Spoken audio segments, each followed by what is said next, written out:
trying to say the funny. Carson Wentz!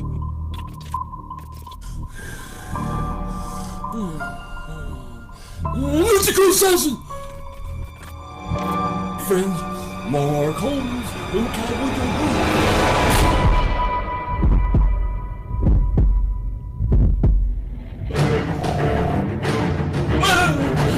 wants me to like a Cowboys player, don't keep words!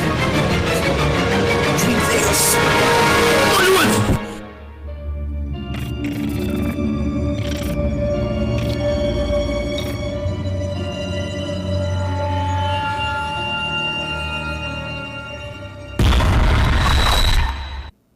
Well, hello, friends. Mark Holmes here, and as always, thank you guys for watching, commenting, subscribing, and being part of the Joe Boo Sports Report. Without you guys, you know, this does not work without you guys. Let's get open for business here, and let's wake up my football gods. Oh, my God. Oh, my God. Oh, my God. Oh, my God. You know what?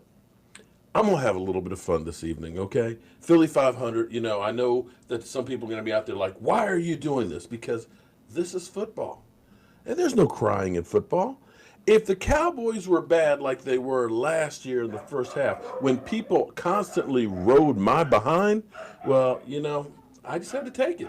And I had to go through and defend my quarterback. And now it seems like everybody is, well, defending Carson Wentz. You know, here's an interesting take. Let's just go right here for a second. Sunday night game this weekend. It is a critical game for so many reasons amongst the Eagles and Cowboys, who are both 3-3. Which guy have you got? You got Wentz, you got Dak? I'll put it like this. Dak Prescott is like your good old Toyota 4Runner. He's steady. You know what you can get from him. He's reliable. Carson Wentz is like that exotic car. Now, that exotic car is going to break down, Greeny. We all know that. But one day you're going to get into a high-speed chase, and you're going to be real mad if you're sitting in a 4Runner. Okay, that's how I put it. Dak Prescott, he's not going to get hurt. He's going to be good old reliable. But Carson can just do some things that Dak Prescott can't do, which is why I would take Carson, because sooner or later you're going to need him. It's a good analogy because Dak has spent no time in the shop since he came into the league. I see it, Greeny. And Carson is there. It feels like far too often. He's actually missed a total of 8 games in his NFL career. D. Wood, which side are you on? Oh, I'm going Carson Wentz. And I think everyone's going to knock Carson because we always talk about the best abilities, availability. I get that. But I know the one thing about Carson Wentz, he can elevate his team. That's what you missed from Dak Prescott. I was at the game last week with the Cowboys and the Jets, and I'm just sitting here waiting. Okay, Dak, I want to just see you elevate with all these different pieces, you know, missing around you. He just doesn't do it on a consistent basis. That's what you get with Carson Wentz. What do you think of this whole debate, Graziano? I think you're underrating Dak if you're saying 4Runner. I think there's some room between 4Runner and exotic. Right? Like he could be like a nice Mercedes sedan, right? I feel you. I give you that. He's a good player, but there isn't much around him right now. And you look at what he's missing. Both starting tackles.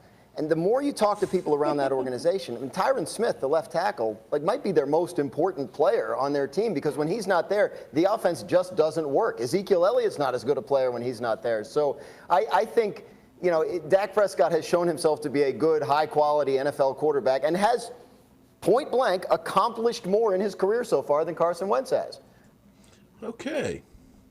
So, here's my hypothesis, y'all.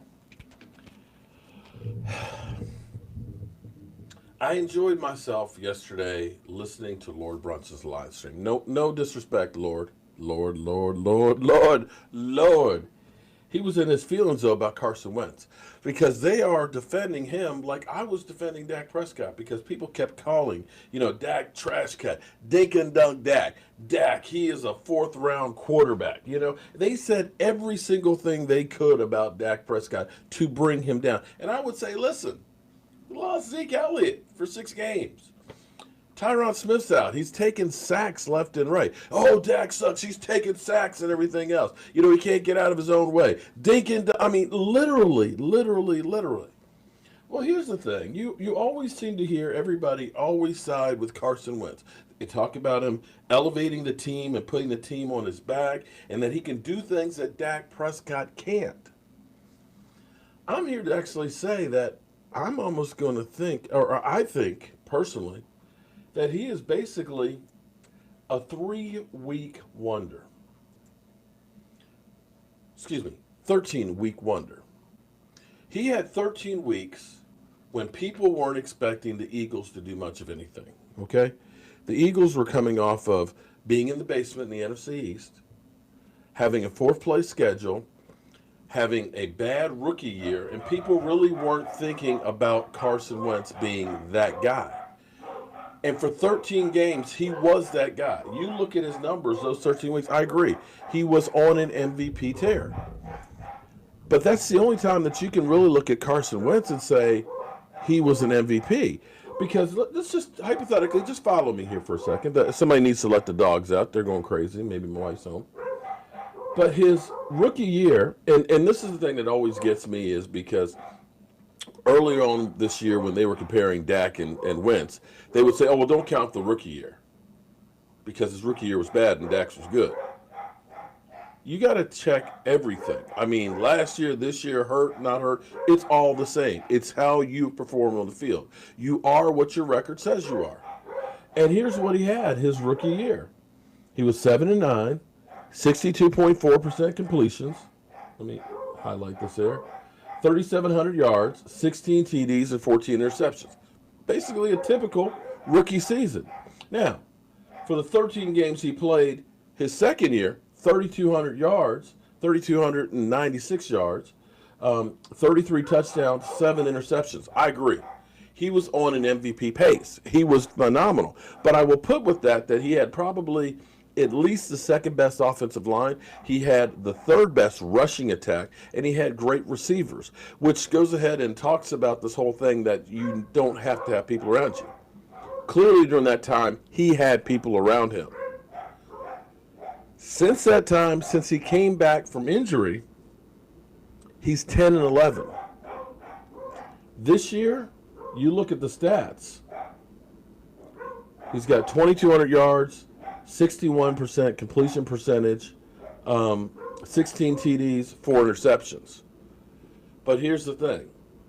If we go back up here and we look at the games, 3 TDs were against Washington the opening week, 3 TDs against Green Bay, although he only had, I think, 170 yards passing.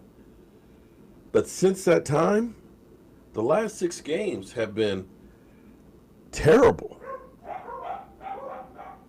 The last 6 games, this is his stats. 7 TDs, 18 sacks, 18. 2 interceptions, 6.9 yards per completion, 89 rating, and averaging 218 yards per game. Now, again, they talk about his receivers are terrible and he's got injury. I get that. I understand that.